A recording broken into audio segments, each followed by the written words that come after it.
आज का टॉपिक है आवेशित चालक प्लेट के निकट वैद्युत क्षेत्र की तीव्रता। ये गॉस के नियम के अनुप्रयोग में तीसरा टॉपिक है।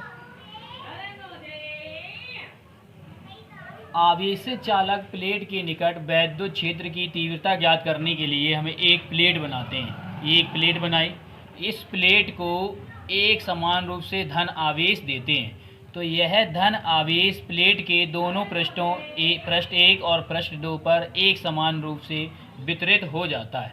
इन पृष्ठों के पृष्ठ घनत्व सिग्मा है तथा प्लेट के भीतर वैद्युत क्षेत्र की तीव्रता सदैव शून्य रहती है। इस प्लेट के निकट कोई बिंदु P है जहां वैद्युत क्षेत्र की तीव्रता ज्ञात करनी है। पृष्ठ 1 के कारण बिंदु P पर वैद्युत क्षेत्र की दिशा E1 तथा पृष्ठ 2 के कारण बिंदु P पर वैद्युत क्षेत्र की तीव्रता E2 एक ही दिशा में है। तब देखो, इसको लिख लेते हैं चित्र से।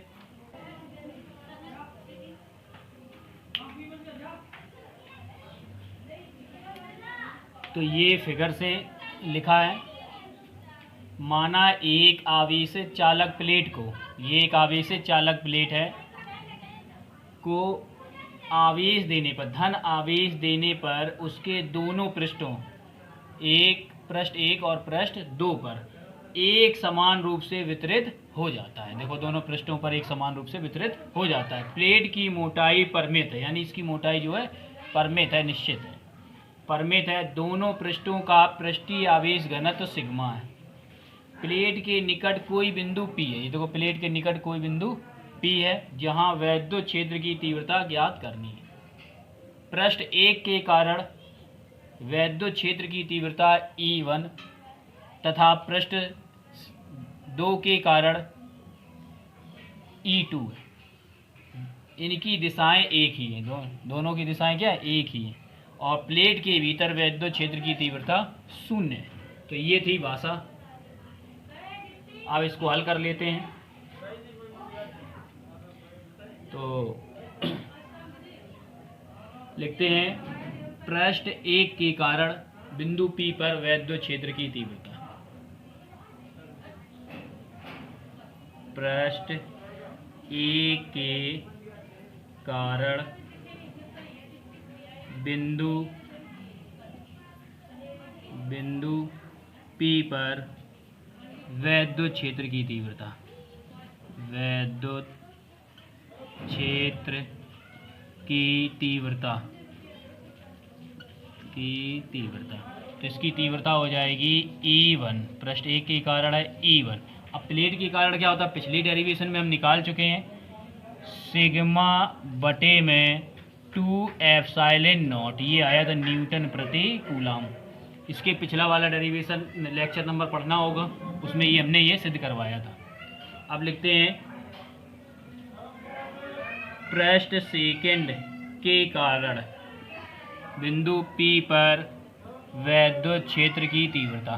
तो E2 बराबर ये हो जाएगा सिग्मा बटे में 2 एप्सिलॉन नॉट न्यूटन प्रति कूलम। लिखते हैं, बिंदु P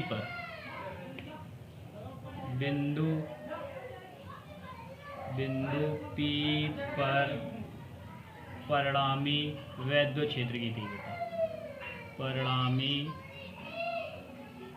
वैद्युत क्षेत्र की तीव्रता आप देखेंगे तो ये हो जाएगी E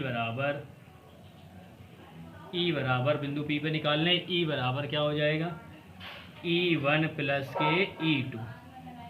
E1 प्लस E2 इसलिए लिखिए, दोनों की दिशाएं एक ही हैं तो इसलिए जुड़ जाएंगी। अगर विपरीत दिशा में होती तो घट जाती है। तो E बराबर, दोनों के मान रख लो, सिग्मा बटे में 2 एप्सिलॉन नॉट प्लस सिग्मा बटे में 2 एप्सिलॉन नॉट। इनको जोड़ेंगे, एलसीएम आएगा 2 एप्सिलॉन नॉट, ऊपर हो जाएगा सिग्मा बटे प्लस के सिग्मा। तो E बराबर जुड़ के ये आ गया 2 सिग्मा बटे में 2ε0, 2 से 2 ये कैंसिल हो गया, तो निकल के आया है E बराबर सिग्मा बटे में ε0 न्यूटन प्रति कूलम। ये देखो किसी प्लेट के दोनों पृष्ठों के कारण ये निकल आया वैद्युत क्षेत्र की तीव्रता, यानी कि आवेशित चालक प्लेट के निकट वैद्युत क्षेत्र की तीव्रता का सूत्र ये होता है।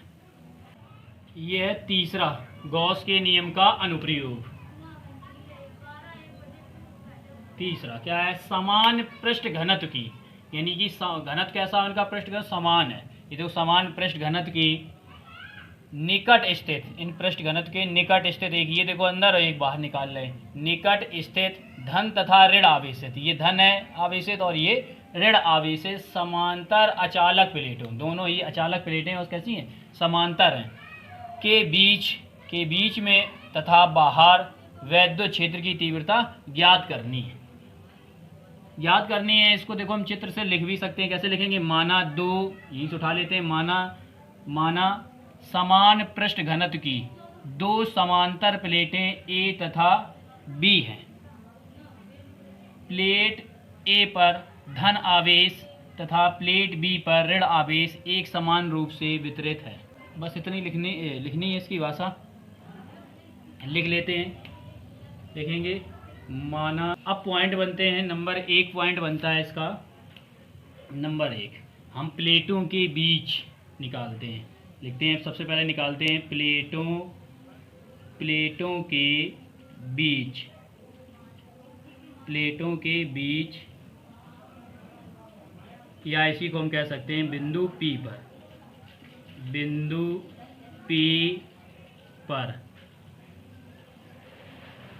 पर वैद्युत क्षेत्र की तीव्रता। तो इन प्लेटों के बीच में निकाल रहे हैं, तो कैसे लिखेंगे प्लेट ए के कारण। तो देखो यहाँ पर देख लेते हैं, ये प्लेट ए है, ए के कारण वैद्युत क्षेत्र की दिशा क्या होगी, ए पर धन आवेश है तो बाहर की ओर होगी, दिशा बाहर की ओर होगी। और प्लेट बी के कारण, ए के कारण देखी गई तो E1 लिखा हमने, E1 प्लेट ए के कारण, ठीक।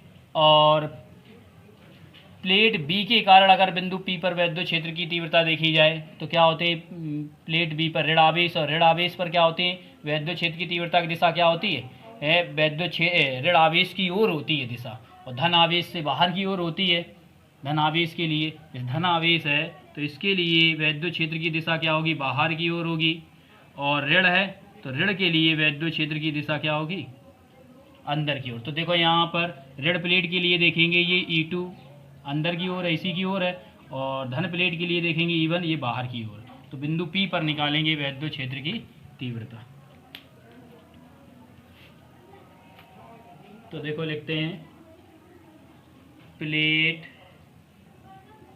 ए के कारण बिंदु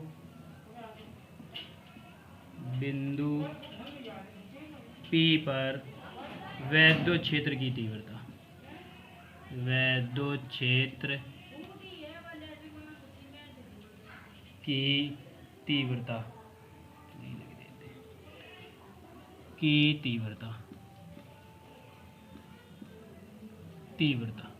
तो इसका सूत्र क्या होगा, E बराबर, पहले वाले की इसके ए के लिए लिख रहे हैं तो E1 बराबर सिग्मा बटे में 2ε0 न्यूटन प्रति कूलम, ये पहले वाली प्लेट के लिए। अब ऐसे लिखेंगे, प्लेट बी के कारण बिंदु P पर वैद्युत क्षेत्र की तीव्रता, तो E2 बराबर लिखेंगे सिग्मा बटे में 2ε0 न्यूटन प्रति कूलम। ये प्लेट 2 के कारण निकल आया, 2 के कारण। अब इसके बाद में बिंदु P पर परिणामी वैद्युत क्षेत्र की तीव्रता, बिंदु P पर परिणामी वैद्युत क्षेत्र की तीव्रता, वैद्युत क्षेत्र की तीव्रता, तो परिणामी वैद्युत क्षेत्र की तीव्रता क्या होगी, E बराबर अब दोनों की दिशाएं कैसे, एक ही दिशा में, तो E1 प्लस E2 रख लेते हैं, मान रखेंगे यहाँ। तो E बराबर E1 का मान सिग्मा बटे में 2 एप्सिलॉन नॉट प्लस के सिग्मा बटे में 2 एप्सिलॉन नॉट, इनको जोड़ देंगे तो E बराबर निकल के आएगा, E बराबर जैसे उसे जोड़ा था तो ये 2 एप्सिलॉन नॉट, एलसीएम ले लेंगे, ये हो जाएगा सिग्मा प्लस के सिग्मा। देखो यहाँ लिख लेते हैं तो E बराबर निकल के आ गया, जुड़ जाएगा, सिग्मा सिग्मा हो गया 2 सिग्मा बटे में 2 एप्सिलॉन नॉट, ये 2 से 2 कैंसिल, तो E बराबर निकल के आया सिग्मा बटे में एप्सिलॉन नॉट न्यूटन प्रति कूलम। ये निकल आया प्लेटों के बीच बिंदु P पर वैद्युत क्षेत्र की तीव्रता। प्लेटों के बीच बिंदु P पर वैद्युत क्षेत्र की तीव्रता। अब हम निकालते हैं प्लेटों के बाहर, निकालेंगे बिंदु Q पर वैद्युत क्षेत्र की तीव्रता ज्ञात करेंगे। तो इसको देखो साफ कर लेते हैं, तो वही लिखा जाएगा, लिखेंगे प्लेट A के कारण बिंदु P पर वैद्युत क्षेत्र की तीव्रता। A के कारण देखेंगे तो A के कारण वैद्युत क्षेत्र की दिशा क्या होगी, बाहर की ओर होगी, यानी प्लस आवेश से बाहर दूर जाती हुई वैद्युत क्षेत्र की तीव्रता, और माइनस के लिए क्या हो, इसकी ओर आती हुई वैद्युत क्षेत्र की तीव्रता। तो देखिए तीर का निशान लिखा है, तो इनके लिए लिखेंगे जब दोनों के लिए मान, तो ये सूत्र तो यही होंगे E1 और E2 के। लेकिन जब हम लिखेंगे बिंदु